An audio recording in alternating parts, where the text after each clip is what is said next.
আজকের এই ভিডিওতে আমরা জানব কিভাবে জাপানিরা তাদের জীবনের প্রথম 1 লাখ টাকা বা অর্থনৈতিকভাবে প্রথম বড় সঞ্চয় তৈরি করে এবং কিভাবে তারা ছোট ছোট অভ্যাস, শৃঙ্খলা এবং মানসিকতার মাধ্যমে নিজেদের আর্থিক অবস্থাকে শক্তিশালী করে তোলে। বর্তমান যুগে শুধু আয় করলেই ধনী হওয়া যায় না, বরং আয়কে কিভাবে নিয়ন্ত্রণ করা হয়, খরচকে কিভাবে সীমিত করা হয় এবং সঞ্চয়কে কিভাবে একটি অভ্যাসে পরিণত করা হয় সেটাই আসল পার্থক্য তৈরি করে। জাপানিদের অর্থনৈতিক দর্শন অনেকটাই আলাদা।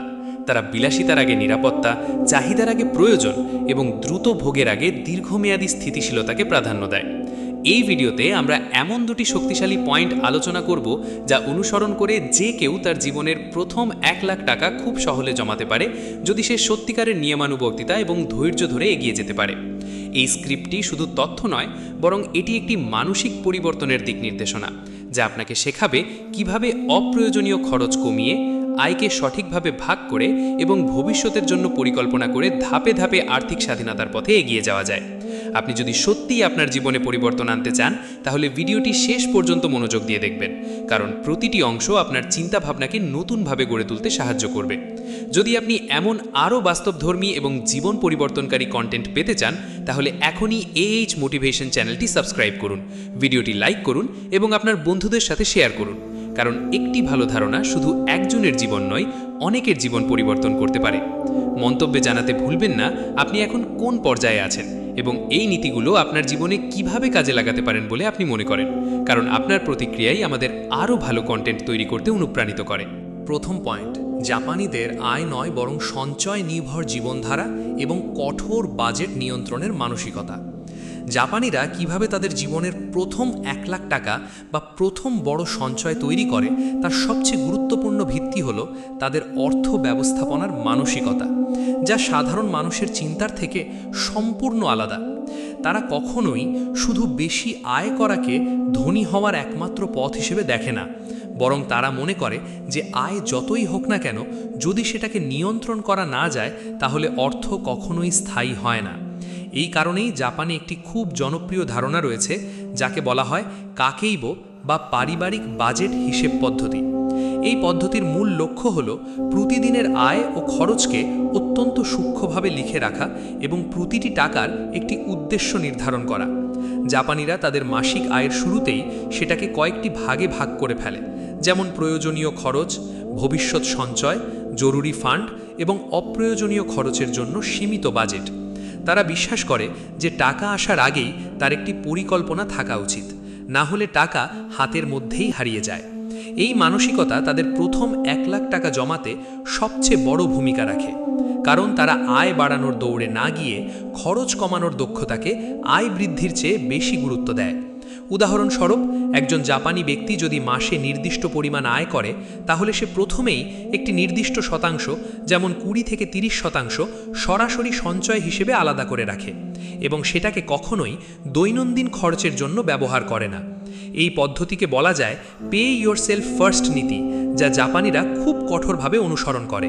অন্যদিকে তারা বিলাসবহুল জীবনযাপন থেকে দূরে থাকে।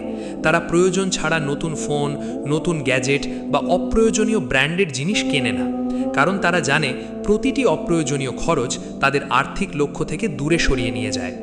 জাপানিদের আরেকটি বড় অভ্যাস হলো তারা প্রতিটি ছোট খরচকে গুরুত্ব সহকারে দেখে, যেমন একটি কফি, একটি স্ন্যাক্স বা একটি ছোট অনলাইন সাবস্ক্রিপশন। এগুলোকে তারা আলাদা করে বিশ্লেষণ করে এবং মাস শেষে দেখে কোন খরচ আসলে প্রয়োজনীয় ছিল এবং কোনটা বাদ দেওয়া যায়। এই বিশ্লেষণ তাদেরকে ধীরে ধীরে একটি শক্তিশালী সঞ্চয় মানসিকতা তৈরি করতে সাহায্য করে। এছাড়াও তারা ইমোশনাল স্পেন্ডিং বা আবেগের বশে খরচ করার প্রবণতা একেবারেই কমিয়ে দেয়। তারা কোনো কিছু কেনার আগে অন্তত 24 ঘন্টা থেকে 72 ঘন্টা পর্যন্ত অপেক্ষা করে, যাতে সেই সিদ্ধান্তটি আবেগ নয় বরং যুক্তির উপর ভিত্তি করে হয়। এই ছোট কিন্তু শক্তিশালী অভ্যাস তাদেরকে অপ্রয়োজনীয় খরচ থেকে রক্ষা করে এবং দীর্ঘমেয়াদে বড় অঙ্কের সঞ্চয় তৈরি করে দেয়। জাপানের শিশুদেরও ছোটবেলা থেকেই টাকা ব্যবস্থাপনার শিক্ষা দেওয়া হয়। তারা স্কুল জীবন থেকেই শেখে কিভাবে পকেট মানি ভাগ করতে হয়, কতটা খরচ করতে হবে এবং কতটা সঞ্চয় করতে হবে। ফলে বড় হবার পর তাদের মধ্যে স্বাভাবিকভাবেই আর্থিক শৃঙ্খলা তৈরি হয়, যা অন্য অনেক দেশের মানুষের মধ্যে দেখা যায় না। এই মানসিকতার আরেকটি গুরুত্বপূর্ণ দিক হলো তারা ধনী হওয়ার জন্য হঠাৎ বড় ঝুঁকি নেয় না, বরং ছোট ছোট ধাপে ধীরে ধীরে এগিয়ে যায়। তারা মনে করে স্থায়ী সম্পদ তৈরি করতে হলে ধৈর্য সবচেয়ে বড় শক্তি। তাই তারা দ্রুত ধনী হওয়ার স্বপ্নের বদলে স্থিতিশীল আর্থিক ভিত্তি তৈরি করার উপর বেশি গুরুত্ব দেয়। এই পুরো প্রক্রিয়ার ফলে তারা খুব স্বাভাবিকভাবেই তাদের প্রথম 1 লাখ টাকা বা প্রথম বড় সঞ্চয় তৈরি করতে সক্ষম হয়, কারণ তাদের প্রতিদিনের জীবনই একটি সঞ্চয় নির্ভর পরিকল্পনার মধ্যে আবদ্ধ থাকে। তারা আয়কে বাড়ানোর চেয়ে খরচকে নিয়ন্ত্রণ করাকে বেশি শক্তিশালী অস্ত্র হিসেবে ব্যবহার করে এবং এই নিয়ন্ত্রণই তাদের আর্থিক সফলতার মূল চাবিকাঠি হয়ে দাঁড়ায়। এইচ মোটিভেশনের দর্শকদের জন্য এখান থেকে সবচেয়ে বড় শিক্ষা হলো, আপনি যতই আয় করুন না কেন, যদি আপনি আপনার খরচ নিয়ন্ত্রণ করতে না পারেন, তাহলে আপনার আর্থিক লক্ষ্য কখনোই পূরণ হবে না। তাই প্রথম পয়েন্টের মূল সারমর্ম হলো, টাকা জমানোর জন্য আপনাকে আগে একজন পরিকল্পিত খরচকারী হতে হবে। আবেগ নয়, বরং হিসেবকে জীবনের অংশ বানাতে হবে এবং প্রতিটি টাকার একটি নির্দিষ্ট দায়িত্ব দিতে হবে। তাহলেই ধীরে ধীরে আপনার জীবনের প্রথম 1 লাখ টাকা জমানো শুধু সম্ভব নয়, বরং খুবই স্বাভাবিক একটি প্রক্রিয়ায় পরিণত হবে। দ্বিতীয় পয়েন্ট, জাপানিদের স্বয়ংক্রিয় সঞ্চয় ব্যবস্থা এবং দীর্ঘমেয়াদী বিনিয়োগ মানসিকতা, যা তাদের প্রথম 1 লাখ টাকা বা প্রথম বড় সঞ্চয়কে বাস্তবে রূপ দেয়। এই পয়েন্টটি বোঝার আগে একটি বিষয় পরিষ্কার করা জরুরি যে জাপানিরা শুধু খরচ কমিয়ে থেমে যায় না, বরং তারা এমন একটি সিস্টেম তৈরি করে যেখানে টাকা নিজে থেকেই সঞ্চয়ে চলে যায় এবং ধীরে ধীরে বৃদ্ধি পায়। তারা জানে মানুষের সবচেয়ে বড় দুর্বলতা হলো ইচ্ছা শক্তির উপর নির্ভর করা, তাই তারা ইচ্ছা শক্তিকে নয়, বরং সিস্টেমকে শক্তিশালী করে। এই কারণে তারা ব্যাংকিং সিস্টেমে স্বয়ংক্রিয় ট্রান্সফার ব্যবহার করে, যেখানে মাসের নির্দিষ্ট তারিখে বেতন আসার সাথে সাথেই একটি নির্দিষ্ট অংশ সরাসরি সঞ্চয় বা বিনিয়োগ অ্যাকাউন্টে চলে যায়। এই পদ্ধতিকে বলা যায় অটোমেটেড ফাইন্যান্সিয়াল ডিসিপ্লিন, যা তাদেরকে মানসিক চাপ ছাড়াই নিয়মিত সঞ্চয় করতে সাহায্য করে। অনেক মানুষ ভাবে তারা মাস শেষে যা বাঁচে তা সঞ্চয় করবে, কিন্তু জাপানিরা ঠিক উল্টো করে। তারা আগে সঞ্চয় করে, তারপর বাকি টাকা খরচ করে। এই পরিবর্তনটি তাদেরকে অন্যদের থেকে আলাদা করে দেয়, কারণ মাস শেষে সঞ্চয়ের জন্য টাকা বাকি রাখা মানে প্রায় কখনোই সঞ্চয় না করা। কিন্তু মাসের শুরুতেই সঞ্চয় সরিয়ে ফেললে সেটা বাধ্যতামূলক হয়ে যায় এবং সেই অনুযায়ী জীবনযাপন করতে হয়। এর ফলে তারা খুব দ্রুত তাদের প্রথম 1 লাখ টাকার লক্ষ্য পূরণ করতে সক্ষম হয়। এই প্রক্রিয়ার সাথে তারা শুধু ব্যাংকে টাকা জমিয়ে থেমে থাকে না, বরং তারা ধীরে ধীরে বিনিয়োগের দিকে এগিয়ে যায়। জাপানে সাধারণ মানুষও খুব ছোট পরিসরে হলেও বিনিয়োগ করে, যেমন low risk mutual funds, government savings bonds বা দীর্ঘমেয়াদী রিটায়ারমেন্ট স্কিমস। তারা জানে টাকা শুধু জমিয়ে রাখলে তার মূল্য কমে যেতে পারে, তাই তারা টাকাকে কাজে লাগায়। এই মানসিকতাকে বলা যায় মানি ওয়ার্কিং মাইন্ডসেট, যেখানে টাকা অলস থাকে না, বরং সময়ের সাথে সাথে বৃদ্ধি পায়। আরেকটি গুরুত্বপূর্ণ বিষয় হলো তারা দীর্ঘমেয়াদী চিন্তা করে। তারা 1 মাস বা 2 মাসের জন্য পরিকল্পনা করে না, বরং 5 বছর, 10 বছর বা এমনকি 20 বছরের পরিকল্পনা নিয়ে এগোয়। এই দীর্ঘমেয়াদী দৃষ্টিভঙ্গি তাদেরকে ছোট লাভের লোভ থেকে দূরে রাখে এবং বড় আর্থিক স্থিতিশীলতার দিকে নিয়ে যায়। উদাহরণস্বরূপ, একজন জাপানি ব্যক্তি যদি ছোট আয়ও করে, তাহলেও সেটাকে ছোট করে দেখে না, বরং সেটার একটি অংশকে নিয়মিত বিনিয়োগে রূপান্তর করে। তারা কম্পাউন্ড গ্রোথ বা চক্রবৃদ্ধির শক্তিকে খুব ভালোভাবে ব্যবহার করে, কারণ তারা জানে সময়ের সাথে সাথে ছোট বিনিয়োগও বড় সম্পদে পরিণত হতে পারে। এই চিন্তাধারা তাদেরকে প্রথম 1 লাখ টাকা জমানোর পরও থেমে থাকতে দেয় না, বরং সেই 1 লাখ টাকাকে আরও বড় অর্থনৈতিক ভিত্তিতে রূপান্তর করে।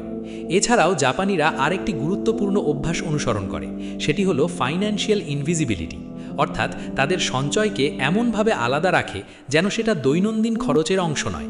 অনেক মানুষ সঞ্চয়কে সহজে ব্যবহারযোগ্য রেখে দেয়, যার ফলে জরুরি না হলেও তারা সেটি খরচ করে ফেলে। কিন্তু জাপানিরা সঞ্চয়কে এমন অ্যাকাউন্ট বা সিস্টেমে রাখে যেখান থেকে সহজে টাকা তোলা যায় না, ফলে সেই টাকা ধীরে ধীরে বাড়তে থাকে। এই পুরো সিস্টেমের কারণে তারা আবেগের উপর নয়, বরং কাঠামোর উপর নির্ভর করে আর্থিক সিদ্ধান্ত নেয়। তারা কখনোই হঠাৎ বড় কেনাকাটা বা আবেগপ্রবণ বিনিয়োগ করে না, বরং প্রতিটি সিদ্ধান্ত বিশ্লেষণ করে এবং দীর্ঘমেয়াদী প্রভাব দেখে। তাদের এই ধৈর্য এবং শৃঙ্খলা তাদেরকে আর্থিকভাবে শক্তিশালী করে তোলে এবং প্রথম 1 লাখ টাকা তাদের জন্য কোনো বড় স্বপ্ন নয়, বরং একটি স্বাভাবিক ধাপ হয়ে যায়।